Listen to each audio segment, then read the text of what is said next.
नमस्कार प्यारे बच्चों। आज हम 7वें क्लास की वर्कशीट करेंगे मैथ्स की राशियों की तुलना। यहाँ देखिए, सबसे पहले हम सीखेंगे प्रतिशत से अनुपात। ये पढ़िए, यदि 15 मिठाइयों में से 3 मिठाइयाँ, यहाँ पे 15 मिठाइयाँ हैं टोटल, 3 मिठाइयाँ तो मोनू को दे दी और 12 दे दी सोनू को, तो उनका प्रतिशत हमें निकालना है। मोनू को कितना प्रतिशत प्राप्त होगा?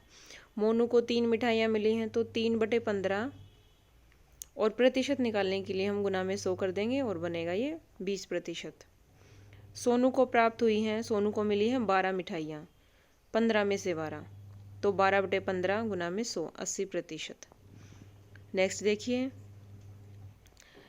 ये उदाहरण, एक देश में निरक्षर व्यक्तियों की संख्या 10 सालों में 150 से घटकर 100 लाख हो गई। 150 लाख थी पहले, फिर 100 लाख हो गई, तो कुल मिला के यहाँ देखिए 50 लाख कम हो गए।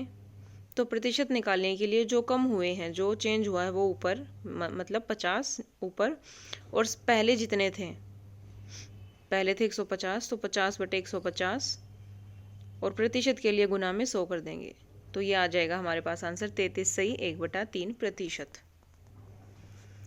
आगे देखिए, यहाँ पे लाभ और हानि सिखा रखा है।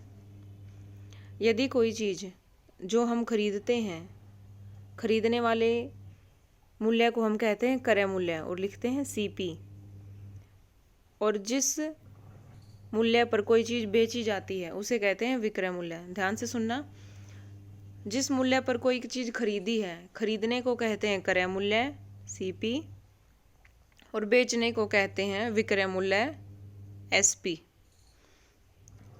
अब ये बताओ, ये जो 3 एग्जाम्पल्स हैं इनसे हम देखेंगे, कोई चीज़ 120 रुपये में खरीदी है, हमने कोई भी चीज़ 120 रुपये में खरीदी है और 108 रुपये में बेच दी, तो देखो नुकसान हुआ। नुकसान को क्या कहते हैं?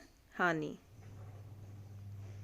नेक्स्ट देखिए, 540 रुपये में बेचा एक खिलौना कार 450 रुपये में खरीदी गई थी, मतलब 450 में तो वो खरीदी थी और 540 में वो बेच दी, मतलब कम पैसों में खरीदी और ज़्यादा में बेच दी, तो यहाँ पे हमें हुआ है लाभ।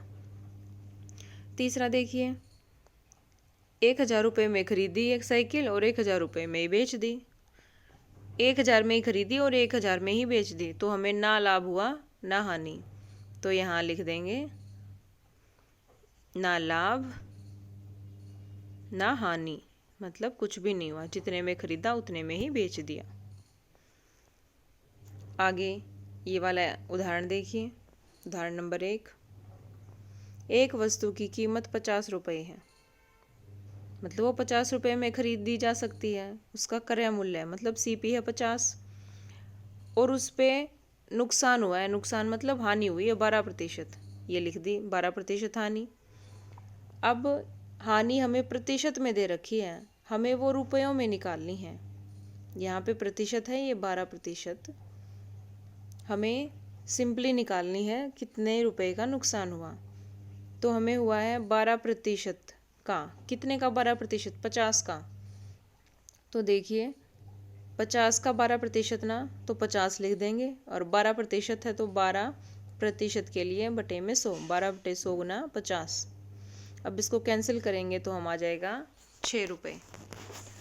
तो कोई चीज़ 50 रुपये में, 50 रुपये उसकी कीमत है, 6 रुपये का नुकसान होता है, तो कितने में बेचेंगे? 44 में बेचेंगे, तभी तो 6 रुपये का नुकसान होगा। 50 में खरीदी, 44 में बेची, तभी तो 6 का नुकसान हुआ। अभी नेक्स्ट एग्जाम्पल देखिए, एग्जाम्पल नंबर 2, रूही ने 9000 रुपये में एक टीवी खरीदा और 2 साल बाद उसे 6000 में बेच दिया। ये बताना कि उसे लाभ हुआ या हानि। भाई 9 में खरीद के 6 में बेचेगी, तो सीधा दिख रहा है उसे हानि हुई। कितने हज़ार की? 9000 घटा 6000, 3000 रुपये की उसे हानि हुई। हानि तो पता चल गई। अब इन्होंने बोला कि प्रतिशत में भी बताओ। ये तो सिंपल हमने रुपयों में निकाली है, अब इसका प्रतिशत निकालना है, तो क्या करेंगे? जितने की हानि हुई है वो ऊपर अंश में, और टोटल मीन्स पहले कितना था, मतलब क्रय मूल्य सीपी कितना था 9000, तो 3000 बटे 9000 और प्रतिशत निकालने के लिए गुना में 100। तो यहाँ पे ये 33/1/3% हमें हानि हुई है। रुपयों में देखें तो 3000 और प्रतिशत में देखें तो 33/1/3%। नेक्स्ट देखिए, 2 क्वेश्चन दे रखे हैं जो आप लोगों को करने हैं ये क्वेश्चंस। पहला क्वेश्चन, यहाँ पहले क्वेश्चन नंबर 2 देख लीजिए। एक दुकानदार ने 375 रुपये में कुर्सी खरीदी, मतलब ये तो हो गया क्रय मूल्य सीपी, और 400 में बेच दी, ये हो गया एसपी। अब देखो 375 में खरीद के 400 में बेच दी, तो सीधा सीधा दिख रहा है उसे लाभ हुआ है। कितने रुपए का लाभ हुआ है बताओ? 400 में से 375 गए 25 रुपए का उसे लाभ हो गया।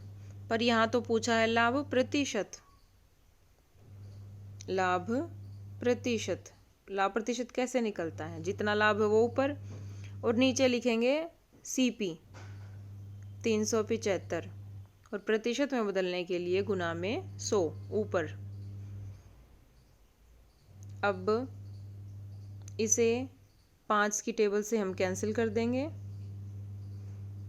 तो यहाँ पे आ जाएगा 75। इसे फिर से कैंसिल करेंगे 15, तो कुल मिला के आंसर आ रहा है 100 बटे, कुल मिला के आंसर आ गया 100 बटे 15।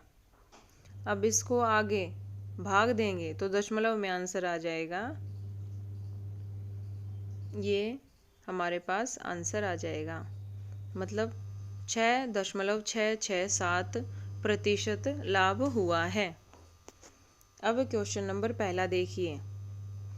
एक वस्तु को 5% लाभ पर, मतलब लाभ प्रतिशत यहाँ पे हमें बता ही दिया, और 500 रुपये में बेचा, बेचने का भी बता दिया, एसपी बता दिया।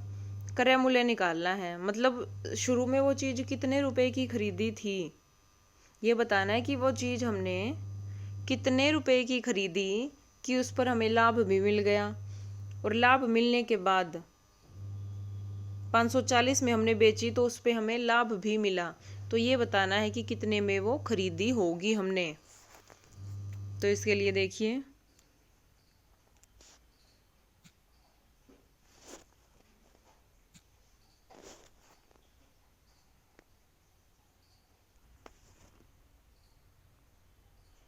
तो यहाँ से हम ये पहला क्वेश्चन देख लेते हैं। 540 में बेची थी, 5% लाभ हुआ, और लाभ प्रतिशत ये P परसेंटेज मतलब है लाभ प्रतिशत। कैसे निकलता है? ये इसका फॉर्मूला है SP - CP बटे CP गुना 100। अब यहाँ पे हमने सिर्फ वैल्यू पुट करी है और कैलकुलेशन करी है। कैलकुलेशन करने के बाद यहाँ पे CP क्या होता है? क्रय मूल्य, मतलब कितने में चीज़ खरीदी थी। तो हमने चीज़ खरीदी थी 514.285 रुपये में खरीदी थी और 540 में बेची थी। तो ये हमारा आंसर है जो हमें निकालना था। धन्यवाद स्टूडेंट्स।